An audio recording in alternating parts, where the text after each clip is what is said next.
Wie fängt das? Ich ist Kathi und das ist mein Freund Jan Felix.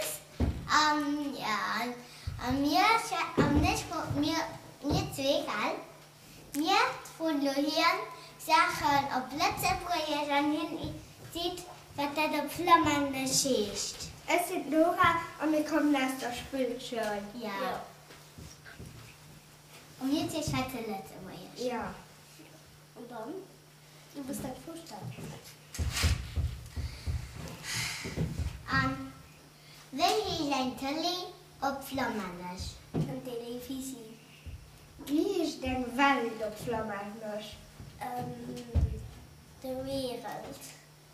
Ich trappel auf der Welt. Ich trapp auf die Welt. Wie ist die Schaf auf Flamanisch? Ein Kast. Ich verstopfe mich an einem großen Schaf, wo Kleider dran sind. Ich verstopfe mich in einen roten Kast, wo Kleider drin sitzen. Mama, ich gehe auf die Toilette. Moet ik naar het toilet? Papa, Papa, kannst du denken, ja, hast du ganz viele Kacke gemacht? Papa, komm eens. Wie is dat dan nog zo?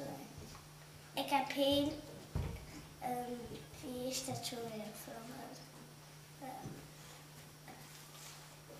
Ik heb slappe kakken gedaan.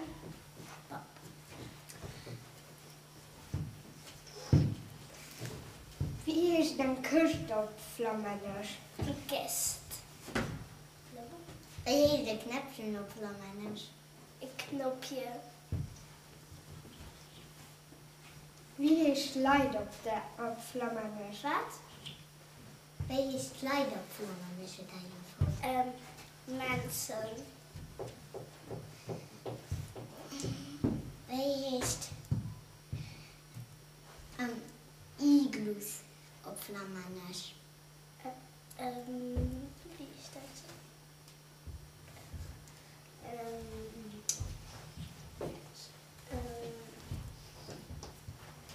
Wat voor is het?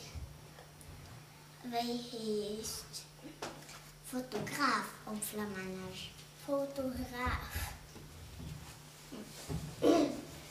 Guck Mama, wie du hast Fisch, wie ist das auf Flamanisch? Kijk eens, daar is een vis. Guck Mama, is in de vis gevangen. Kijk eens, ik heb een mooie vis gevangen. Guck Mama, du hast einen Flieger. Kijk Mama, daar is een vliegtuig.